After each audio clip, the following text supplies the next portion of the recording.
All right, guys. So it is March 14th, 2018, and yesterday, uh, which was the 13th, which was a Wednesday, right? No, I'm sorry, it was a Tuesday. Today is Wednesday. Stephen Hawking passed away. Um, Nobody received the news until sometime around 1 o'clock this morning. And I actually have to go back and change the description. I know it says 2016. I'm just waking up, and I heard the very sad news, you could say. Um, all I can say is that man lived a very uh, great life, despite his physical capacities and limitations, and he has made the academic community exceptionally proud. And that's all I can even say. I mean, what else is there to say? Stephen Hawking was a genius. Um, and not too many people like that come along. Everybody wants to believe they're genius. Everybody wants to think that they are special and they are so great. And in most cases, some people generally aren't. But with that being the case, um, we look up to Stephen Hawking because, he was like the trademark image of physics for our time.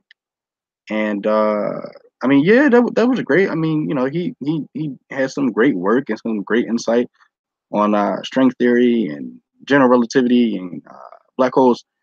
But I think what we need to take away from his life even more is the fact that this man overcame ALS. He should have been dead 20, 30 years ago, and he was still pushing strong. He could have taken the easy way out. He could have committed suicide. He could have just gave up on his life. But despite his physical limitations, he still had the mental capacity, and he still had the willpower to go out and be one of the greatest scientists to ever live. Stephen Hawking is now up there with the greats. I mean, he's been up there with the greats. Uh, Stephen Hawking is up there with George Lamette, um, Isaac Newton, Albert Einstein, uh, those people. And so he will forever be a household name in physics. And I'm happy to say that I was able to be alive in the Hawking era. Um, I know that I'm definitely going to see a lot of posts from the Christian community, some bad, some good. I know I'm looking forward to a really good read from BioLogos. BioLogos, almost every article they come out with is just awesome because they're not, Christian bigots and against science and things like that. BioLogos is a very well respected academic blog and foundation. For the Christians who do come against Hawking and do say bad things about Hawking and how they think that Hawking spent his life trying to disprove God or trying to point people away from God. Um, that's really irrelevant, honestly. And I'm saying this as a Christian. Hawking's main objective was to get people interested and help people to find their passion and love for astrophysics, for science. And that was his main goal. And if you ask me, I think he did a very good job in doing that. Um, and sure, you know, Hawking and I, we had some theological differences. Um, I don't really see eye to eye with any scientists today per se in the field of well, actually, that's not true. Astrophysics is a field where most people do believe in God. But as far as the people who have platforms today in astrophysics, Brian Cox, um, Neil deGrasse Tyson, um, who else? Those guys who are well known. I would disagree with them on their theological position, but that's a video for a whole nother topic, whole another time.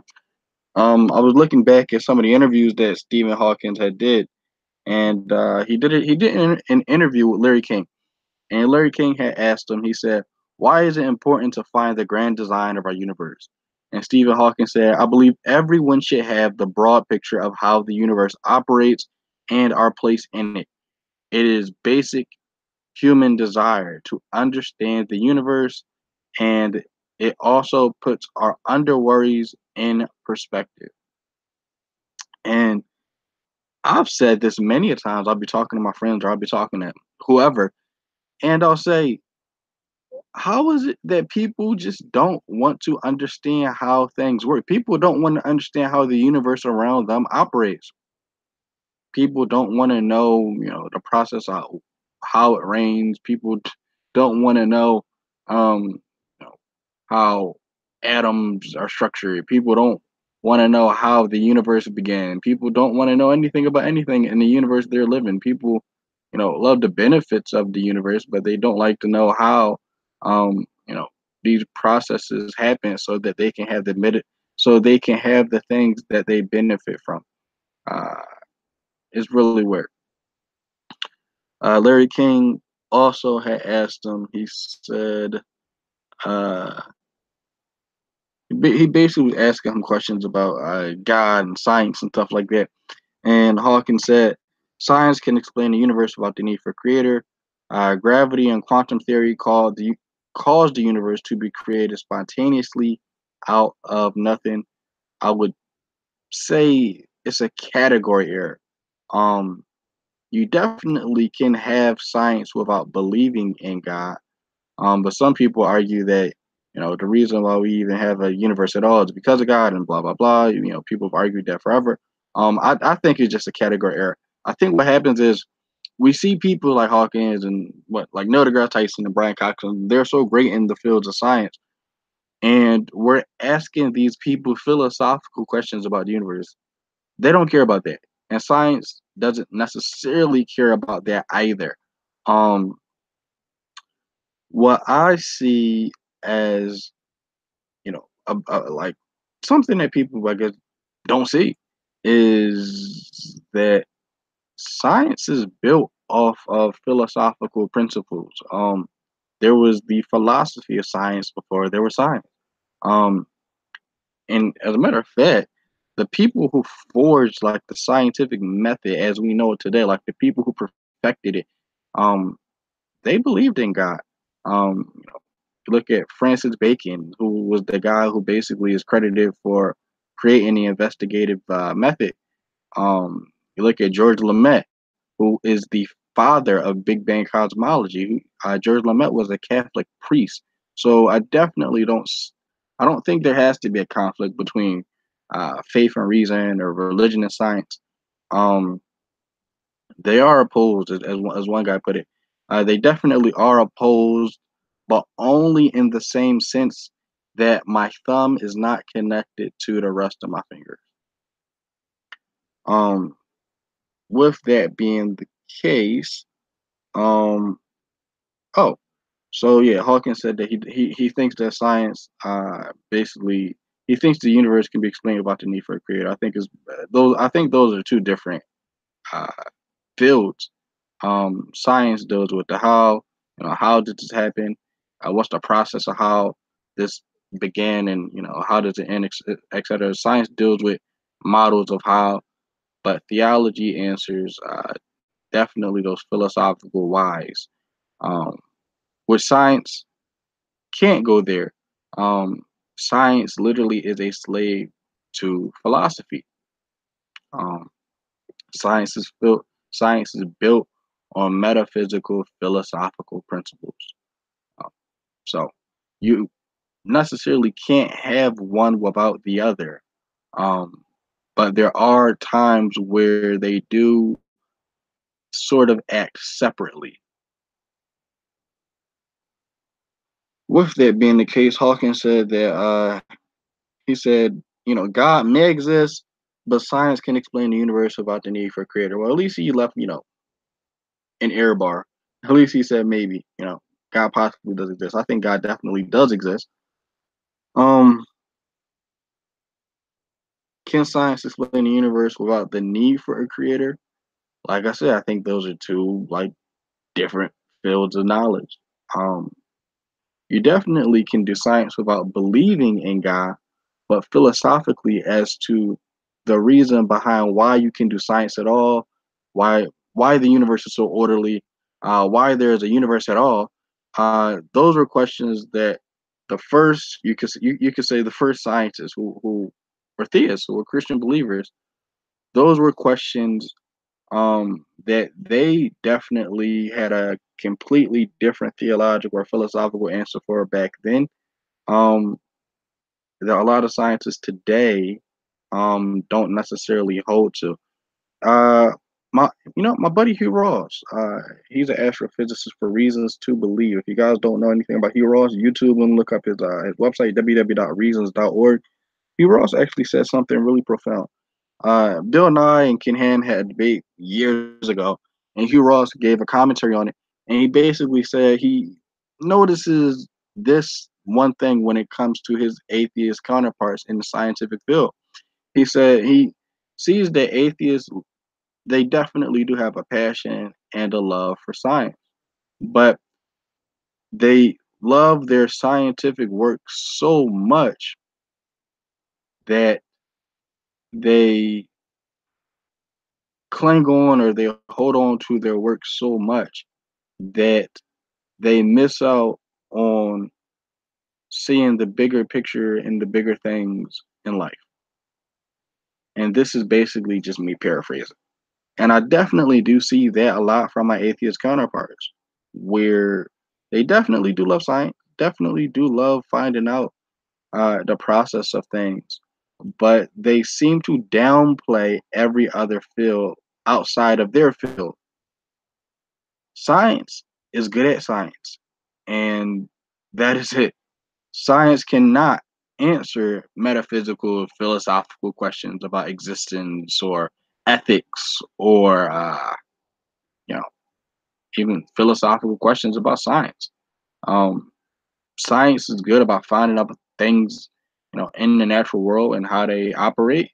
But as for the other things, as far as like the philosophy behind things or the metaphysics behind things or the ethics behind things, um, we have different fields of knowledge.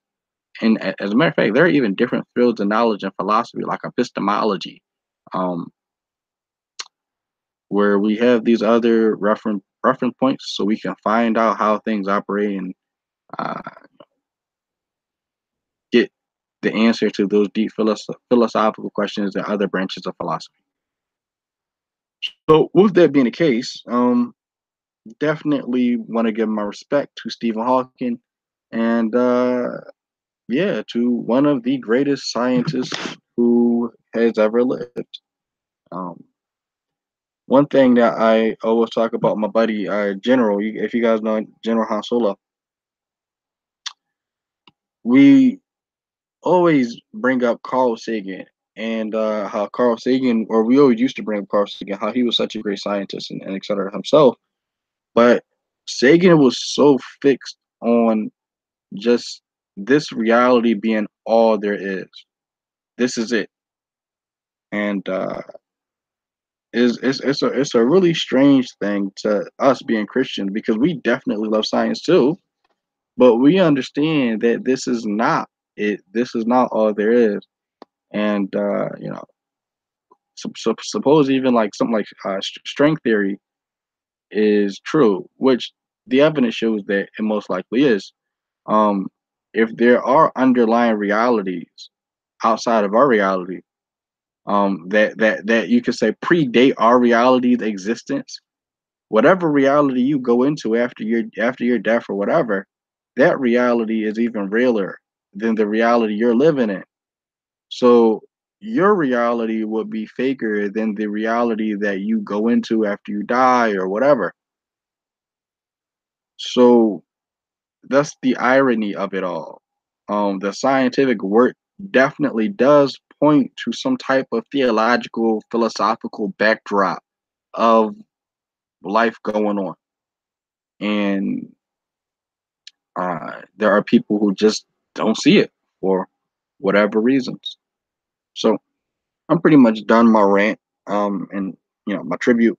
But comment below, let me know what you guys think about the passing of this great scientist.